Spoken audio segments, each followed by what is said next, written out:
Hi people, it's me Anja, welcome back to my channel and welcome to a new recent reads video. The first book on this list is called Darius the Great Deserves Better, and this is a sequel to Darius the Great Is Not Okay. This book is so good. It's YA contemporary. I ended up rating it 4.5 stars because it's just so good. Initially when I started it I was like, a sequel is completely unnecessary, but then I finished it and I realized that this book is better than the prequel because it's just so good. It didn't lose any of the excellence that had been established from the first book. It was just so good. I really love Darius's sexuality representation. That was awesome. I also liked his depression representation, also so great. It's so rare, I think, to have mental health discussed not only in a YA contemporary and not to have his entire storyline centering that, but to have a protagonist who's a person of color dealing with mental health, because I feel like that is so underrepresented. Not just white people deal with mental health, you know?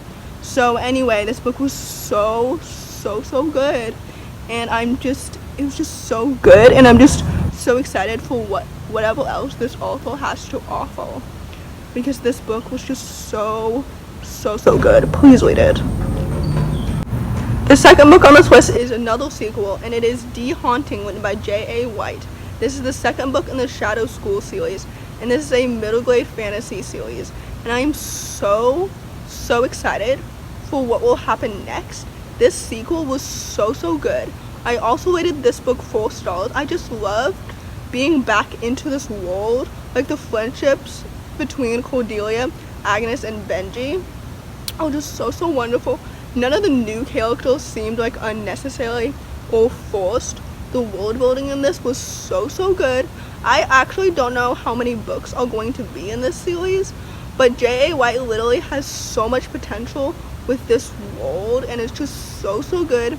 It's kind of like a paranormal fantasy, because if you've read the first one, you know kind of what to expect with the world, and it's just so good.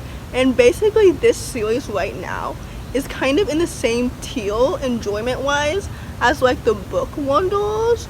So if you really enjoyed that series, I think that you would also enjoy this series. And I know that so many of my subscribers are trying to get more into middle grade, so basically if you're trying to get more into middle grade and you already like fantasy, I would recommend this series because it's so good, and I'm so excited to see what will happen next in the sequels, because I'm assuming that there are all going to be more sequels. The next book I rated 5 stars, and it is We Are Not Free, written by Traci Chee.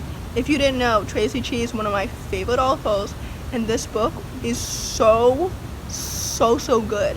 So it's YA historical fiction and follows a group of young second-generation Japanese Americans as their lives are forever changed by the mass incarceration camps of World War II. This book is so good. There's nothing about this book that I would have changed, and that's why I rated it 5 stars, because it was absolutely so amazing. I learned new things from this story, and I really wasn't expecting to, because this time period was a time period that was covered in my secondary school education and everything, so I wasn't expecting to learn new things about this time period, and I did. And Traci Chee did such a good job weaving together all of the different perspectives, and the perspectives blended well together. None of them felt misplaced or anything. This book is just so good. It deserves all of its hype and so much more, because it's absolutely incredible, and it's one of my favorite historical fiction books of all time, not just of 2020, but of all time, truly. The next book is called Queen of Waltz, written by Amanda Foody. I mentioned this book in my last reading blog that I put it on a hold for 4 weeks, but it dropped. The hold dropped from 4 weeks to available now in the span of 3 days, and that was such a good surprise. But anyway, let's just get into this story. For those who don't know, Queen of Waltz is the conclusion to the Shadow Game trilogy, and it was one of my most highly anticipated books of 2020, and I really hoped that this story would be everything that I wanted it to be, and so much more. Except that it wasn't. this story was not what I expected it to be, and even though I did really enjoy the characters, the romance, the plot, like the plot twist, the world building, like everything, like Amanda Foody is truly a very, very talented author, and I don't really know like what to exactly pinpoint about this story that wasn't really what I expected, because Amanda did a great job not only raising the stakes but also tying everything up. And like I don't know what specifically about this book that like disappointed me, but I did end up rating it 4 stars, whereas I rated King and Ace both 5 stars. So this one was definitely the weakest link, but like I'm not like negating the fact that this trilogy is one of my favorites. It wasn't really what I wanted it to be, which for sometimes is a good thing, but for this one it just wasn't. So anyway, this story is still really, really good, and you should totally read this trilogy, but this one in particular wasn't really what I wanted. But you know, sometimes books just be like that. The next book on this list is called Fable, written by Adrienne Young. This is a YA fantasy, and I ended up rating it 4 stars, and it is so good. It follows Fable, who's determined to find her father after he abandoned her 4 years ago. This book is so good. I loved the world building. I really like the plot. I like the characters. I like the romance. I had previous knowledge with Adrienne Young's writing since I had read Sky in the Deep earlier this year. And I would say that Fable and Sky in the Deep are kind of in the same like tier. Like I enjoyed them both like the same. But like with Sky in the Deep, maybe it's because I already knew that Sky in the Deep is essentially a standalone. I didn't really want more from it. But I am so excited for Namesake, which is the sequel to Fable, and I think it comes out in like May or March or something, somewhere in 2021. Anyway, I'm just so excited for it to see what will happen next, because of the cliffhanger ending in Fable. I wasn't really expecting it. I mean, you can never expect like a cliffhanger ending, but this one, like, it was just so well done. I wasn't really expecting it at all. I just said that already, but like I'm so excited to see what will happen next, because Fable is so good, and it's totally worth the hype and the world building. Like, did I mention how unique and wonderful it is? Maybe it's just because I really like sea fantasies. So anyway, this story was so good, and I really loved it. The next book on this list is called The Canyon's Edge, written by Dusti. This is a middle grade contemporary, and it follows a young girl's struggle for survival after a climbing trip with her father goes terribly wrong. I enjoy this book. I ended up rating it 3.5 stars because I like the plot. I liked Nora, that's the main character. As a person, like, her backstory was really interesting. This book reminded me a little bit of like One Last Shot, because like most of it was like written in backstory, and like less of it was like what's actually happening now, if that makes any sense. Like most of it was set like in the past and like telling like how she got to where she is now, than telling what's happening now.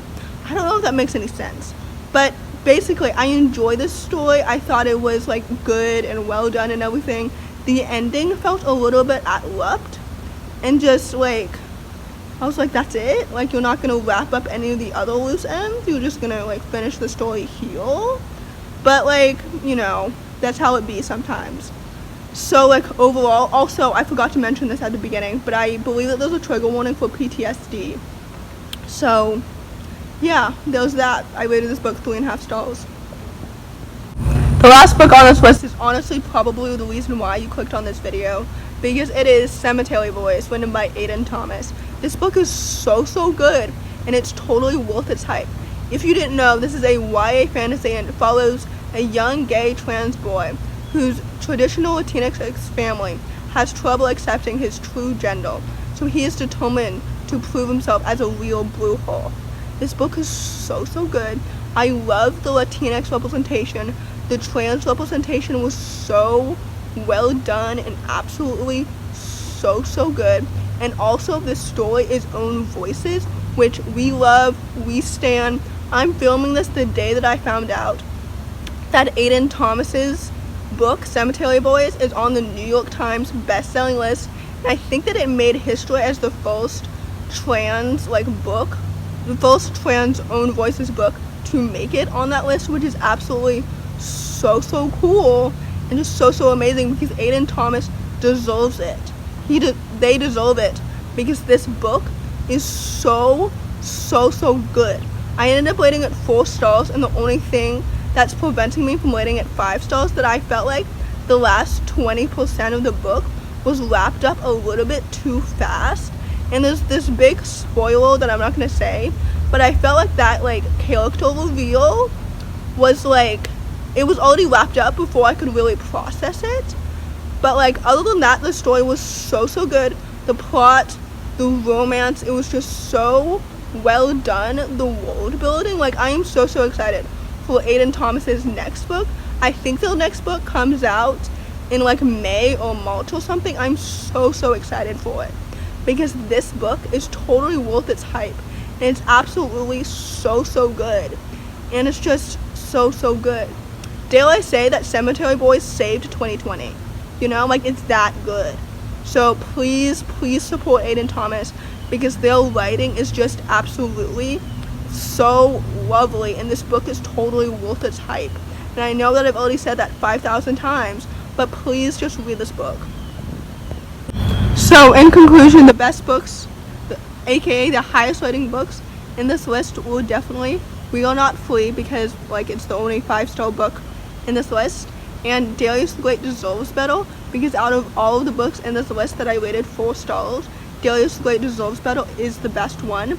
And the lowest rating book was The Canyon's Edge, because that's the only book in this list that I rated 3.5 stars, because all of the other books in between I rated 4 stars, as you already know. So anyway, this was a great reading week. I hope that my next Recent Reads videos will also be great.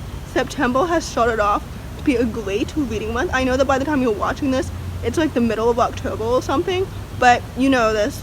Also, I film a month in advance. But anyway, if you enjoy this video, please don't hesitate to give it a big thumbs up. Comment down below if any of these books seem interesting to you. If you've read any of them, let me know what you think. Comment down below why you enjoy this video. Thanks for watching, and subscribe if you're new. I'll see you next time. Bye!